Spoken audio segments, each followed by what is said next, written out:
ya ushairi. Kazi ya ushairi ndio tutafanya siku ya leo. Kumbuka kwamba ushairi ni kipera cha fasihi. Hivyo unapata kwamba ushairi hutainiwa katika karatasi ya 3 katika mtihani wa kitaifa unaoitwa KCSE. Hivyo leo tunajikita katika kulichambua shairi moja. Naam, karibu. Shairi alama 20. Soma utungo huu kisha ujibu maswali yanayofuatia.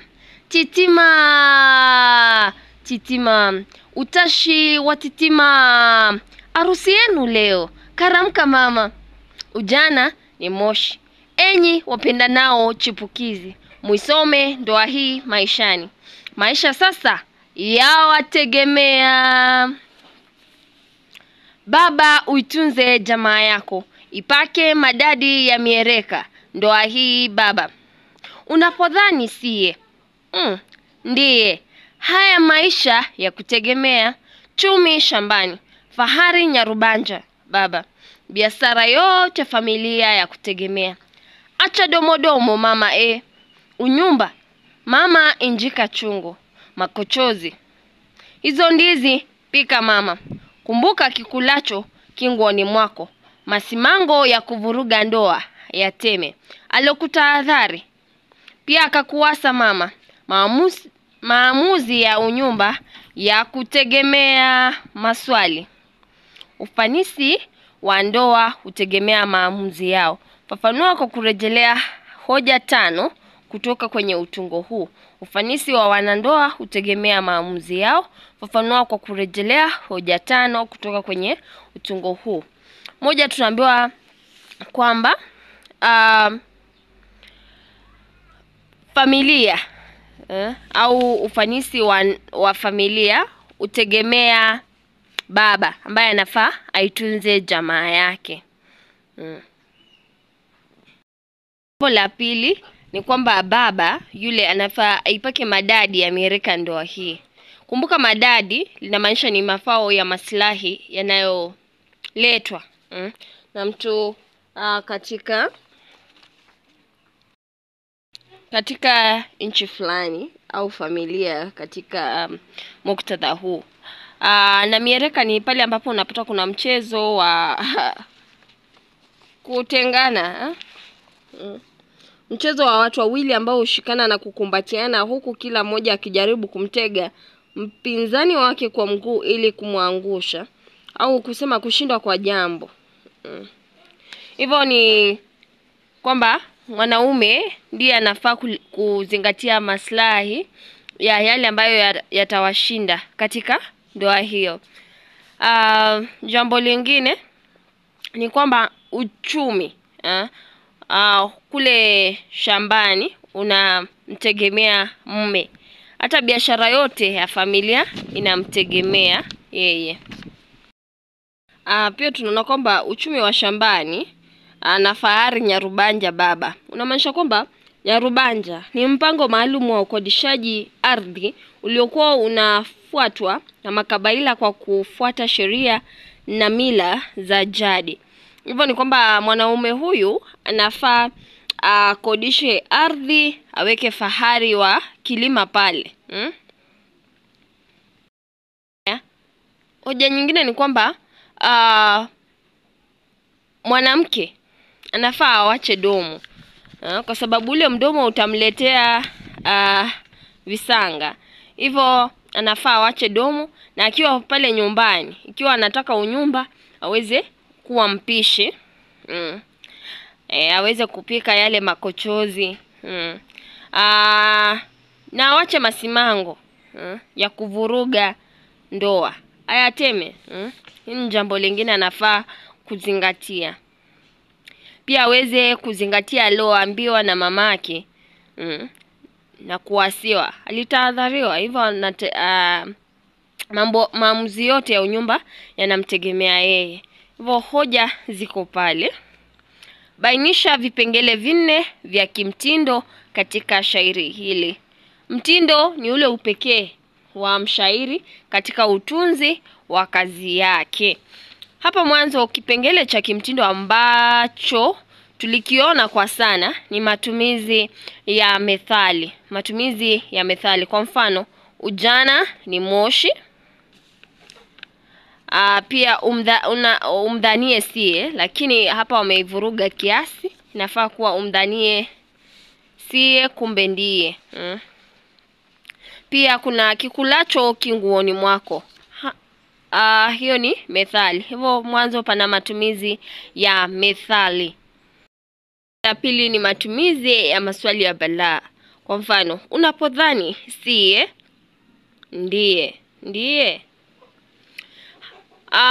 Mtunzi wa shairi hili ameweza kutumia maswali ya balaa. Haya ni maswali ambayo yanahitaji majibu kwa kusudi la kumfikirisha msomaji au msikilizaji wa shairi hili.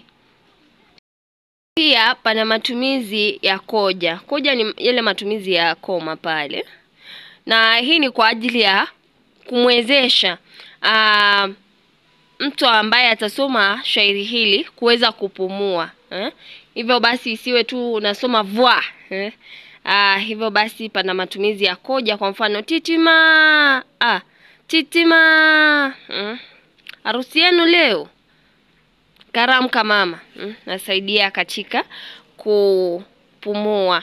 Hivyo koja imetumiwa ili kuleta kipengele muhimu cha ushairi ambacho ni vipumuo. Jambo lingine ni kwamba kuna matumizi ya tashisi. Tashisi ni mbinu ambapo vitu ambavyo vina uhai vinapewa sifa za vitu vilivyo na uhai. Kwa mfano hapa, maisha sasa yawategemea. Kumbuka kwamba maisha ni nomino dhahania, lakini hapa imeweza kupewa sifa za kibinadamu. Kwa mfano mtoto anapomtegemea mzazi wake. Hivyo sasa tunaambiwa kwamba maisha sasa yanawategemea wale wanandoa. Matumizi ya kinaya. Unapodhani siye, ndiye. Hivyo kwamba hiki ni kinyume cha matarajiwa. Mtu ambaye ulikuwa unadhania kwamba siye, unapata kwamba ndiye. Haya, jambo lingine ambalo tumeweza kuliona ni matumizi ya mbinu ya takriri, ule urudiaji. Kwa mfano titima. Kuna maisha sasa yawategemea, limeweza kurudiwa. Na mambo mengi. Acha domo, acha domo. Neno domo limeweza kurudiwa. Ya kurudia haya maneno ni kule kusisitiza, kuleta tashtiti. Pia tunaangalia katika mtindo huu ameweza kutumia sentensi ambazo zina urefu na utofautiana. Kuna zile fupi, kuna zingine ndefu. Kwa mfano fupi kama titima, kuna ndefu harusi yenu leo, karamka mama. Kuna nyingine hapa, ipake madadi ya mirika ndoa hii baba. Chumi shambani, fahari nyarubanja baba. Kuna hapa, kumbuka kikulacho kinguoni mwako, masimango ya kuvuruga ndoa ya teme. Umeweza kutumia sentensi zenye urefu na utofautiana kusudi aweze kujitosheleza kimaana katika kila sentensi, hivyo kwamba hatuna mistari mishata na kadhalika. Naam, hiyo ndio sababu ameweza kutumia sentensi zenye muundo tofauti.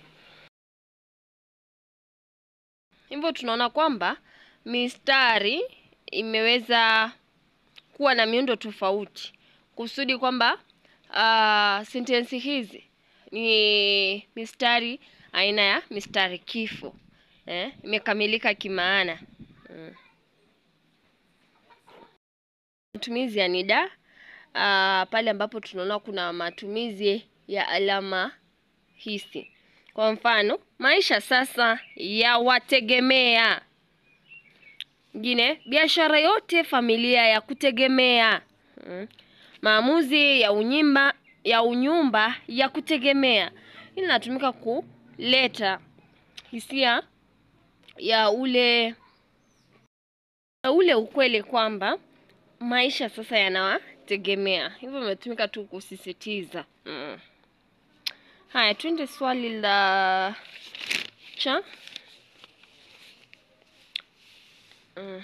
Eleza mbinu 4 ambazo mshairi ametumia kutosheleza mahitaji ya kiarudhi. Arudhi ni nini? Ni zile sheria ambazo zilikuwa zinafuatwa katika utunzi wa mashairi. Mojawapo ya sheria hizo ni kama utoshelezi wa mistari, kuna vipande, kuna beti, oro na kadhalika. Hivyo swali linatuuliza mbinu 4 ambazo mshairi ametumia kutosheleza mahitaji ya kiarudhi. Mbinu ambazo ametumia kutosheleza mahitaji ya kiarudhi. Kuleta mahitaji ya kiarudhi kama vile lugha yenye mahadhi, ameweza kutumia uradidi. Titima, titima, utashi wa titima. Hivyo kuna ile rhythm inayotokana na matumizi ya uradidi ili kujenga kipengele cha uarudhi ambacho ni kuwa na mahadhi. Jambo la pili, pana vipande, na ameweza kutumia koma ili kuleta vipande. Kwingine ameweza kutumia hata alama hisi kuleta vipande vile au vipumuo. Hivyo ametumia vipumuo. Jambo la tatu, kumbuka kwamba ushairi unafuata arudhi ya kuwa mistari ile inapangwa katika beti. Hivyo tunapata katika ubeti wa kwanza amepanga mistari yake ikawa ni 7. Katika ubeti wa pili tunaona amepanga ikawa mistari 6. Alafu katika ubeti wa 3 tunapata kwamba amepanga kazi yake kukawa na mistari 7. Naam. Na sababu ya kupanga kazi yake hivyo ni kwamba pawe na utoshelezi wa beti. Hivyo utapata kwamba katika ubeti wa kwanza ulikuwa tu unaongelea wanandoa wote. Katika ubeti wa pili ulikuwa tu unamuhusu baba. Katika ubeti wa 3 ulikuwa unamuhusu nani? Mwanamke tu. Hivyo kuna utoshelezi wa beti. Hizi mengine ambayo ni kidogo idhini ya mshairi kama vile inkisari, kupunguza maneno. Kwa mfano alokutahadhari badala ya aliyokutahadhari. Kwingine tunaona maneno kama utohozi. Kwa mfano neno biashara hapa limetumiwa likawa sema ni biashara badala ya biashara yote. Pia pana matumizi ya misamiati maalum, haswa misamiati ya hapo awali ya kitambo. Kwa mfano fahari, nyarubanja. Hili ni neno ambalo hatulitumii sana. Labda ni kwa sababu hatutumii mipango hiyo katika kukodisha shamba tena, lakini unapata ameweza kuvitumia. Miereka pale, madadi, na kadhalika. Andika aina 2 ya urudiaji ambazo zinajitokeza katika shairi hili. Urudiaji wa kwanza ambao tunaona ni takriri. Takriri ni ule urudiaji wa vina, mizani, sauti na kifungu ili kurembesha tu kazi. Kwa mfano titima, titima, utashi wa titima. Hivyo kuna takriri titima, titima, ili kurembesha tu kazi, kuleta mahadhi. Usambamba ni urudiaji wa miundo ili kutilia mkazo. Miundo inakuwa ni kama sentensi. Kwa mfano hapa, maisha sasa ya wategemea. Kuna biashara yote familia ya kutegemea. Jambo lingine ni maamuzi ya unyumba ya kutegemea. Hivyo tunaona katika sentensi hizi zote kuna ule urudiaji wa baadhi ya miundo. Hiyo inakuwa ni usambamba. Biashara yote ya kutegemea, maamuzi ya unyumba ya kutegemea, na pia maisha sasa ya wategemea. Na sababu ya kutumia urudiaji huu ni kuleta tashtiti. Aina nyingine ni unyambuaji, ambapo neno unyambuliwa ili kuunda maneno mengine yanayofanana, na sababu ni kuimarisha wizani au ridhimu katika shairi. Kwa mfano hapo, unapodhani siye ndiye, neno dhani limeweza kunyambuliwa. Kunyambuliwa ni kule kupachika vipashio vingine. Unapodhani siye ndiye.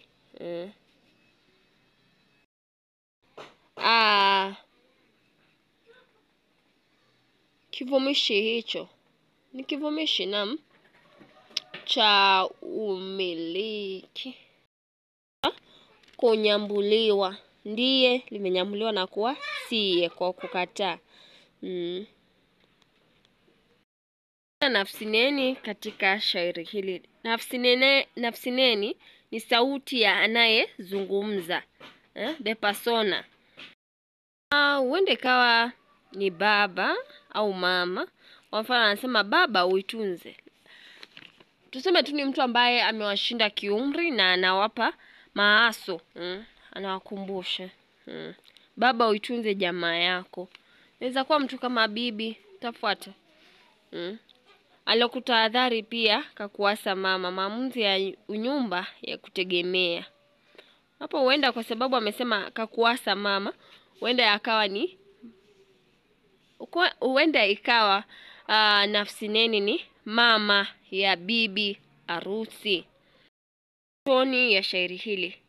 Ni hisia zipi tunapata tunaposoma shairi hili? Tunapata ni toni ya ushauri. Sasa ya wategemea, baba uitunze jamaa yako, mama aweze kufanya kazi zake jikoni na kadhalika. Shairi anaongea kwa pande mbili, dhibitisha. Naam. Kama pale awali, hata ukiangalia jinsi beti zimepangwa, ni kwamba alikuwa na mwongelesha mume pia na mwongelesha mke.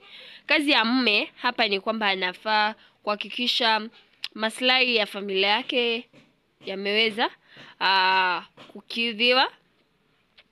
Pia katika kazi za kuleta hela, ujasiriamali ni kazi yake. Hivyo hakikisha kwamba shambani kuna vyakula, ameweza kukodisha mashamba, biashara zote zinamtegemea. Na mama naye kazi yake tu ni unyumba. Hakikisha kwamba amejenga, amepika vizuri, hakuna kuvurugana katika ndoa. Na mambo yote tu ya kule nyumbani ni kazi yake. Hivyo tunaona kwamba nafsi neni kweli anaongelesha pande mbili. Wakati mwingine nimekuwa na odhako Bikerobo. Zidi kusubscribe, kushare, kulike na hata comment hapo chini ili tuweze kuwasiliana. Hadi wakati mwingine. Bye.